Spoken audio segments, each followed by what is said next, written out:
Hi friends, ഇന്ന് എൻ്റെ അനിയത്തിൻ്റെ വീട്ടിൽ നോമ്പറാണ്. അപ്പോൾ എൻ്റെ ഡ്യൂട്ടിയൊക്കെ കഴിഞ്ഞ് വൈകുന്നേരം 5:30 5:45 ആയപ്പോഴാണ് ഞങ്ങൾ അവിടെ എത്തുന്നത്. അവിടെ എത്തിയപ്പോൾ എല്ലാ പണിയും ഏകദേശം കഴിഞ്ഞിട്ടുണ്ട്. ചിക്കൻ കുറച്ച് പൊരിക്കാനുള്ളതുകൊണ്ട് ഉമ്മച്ചി കുറച്ച് നേരം ചിക്കനൊക്കെ പൊരിക്കാൻ വേണ്ടിയിട്ടൊന്ന് കൂടി കൊടുത്തേ. പിന്നെ പൊരികളൊക്കെ ആണെങ്കിൽ ഓള് സമോസയും ഉന്നക്കായയും പിന്നെന്താ അടയൊക്കെ ഉണ്ടാക്കി വെച്ചിട്ടുണ്ട്. മധുരണ്ടോ?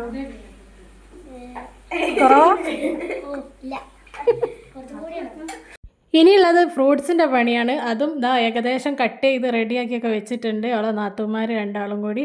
അപ്പോൾ ആ ഒരു പണിയും അവിടെ ഏകദേശം തീർന്നിട്ടുണ്ട്. അങ്ങനെ ബാങ്ക് കൊടുക്കാൻ ഇനി കുറച്ച് സമയം കൂടിയേ ബാക്കിയുള്ളൂ. അപ്പോഴേക്ക് നമ്മൾ ഉണ്ടാക്കിയ സാധനങ്ങൾ എല്ലാം കൂടി ഇതുപോലെ മേശപ്പുറത്ത് വെച്ച് തരി ഉണ്ടാക്കിയിട്ടുണ്ടായിരുന്നു. ജ്യൂസ്, പിന്നെ മുന്തിരി ജ്യൂസ്, ഒന്ന് കക്കിരി ജ്യൂസാണ് അടിച്ചത്. അപ്പോൾ അതെല്ലാം കൂടി അവിടെ മേശമ്മ കൊണ്ടുവച്ച്. അപ്പോൾ നോമ്പെടുക്കാനുള്ള ബാങ്ക് കൊടുക്കാൻ വെയിറ്റ് ചെയ്യാണ് കേട്ടോ. അമ്ലും മറ്റേ യഹിയ എന്നാണ് അവൻ്റെ പേര്. ഓനും അവൻ്റെ അമ്മായിൻ്റെ മോനാണ് കേട്ടോ അമ്ലുവിൻ്റെ. അപ്പോൾ ഓല് ബാങ്ക് കൊടുക്കാൻ വേണ്ടിയിട്ട് ഇങ്ങനെ കാത്തു നിൽക്കുകയാണ്.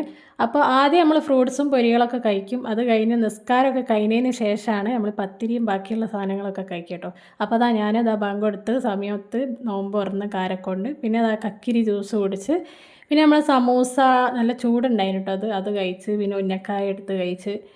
അപ്പോൾ ഉന്നക്കായ നല്ല ടേസ്റ്റ് ഉണ്ടായിരുന്നു കേട്ടോ. അതൊക്കെ ഓളുണ്ടാക്കിയതാണ് സജിന.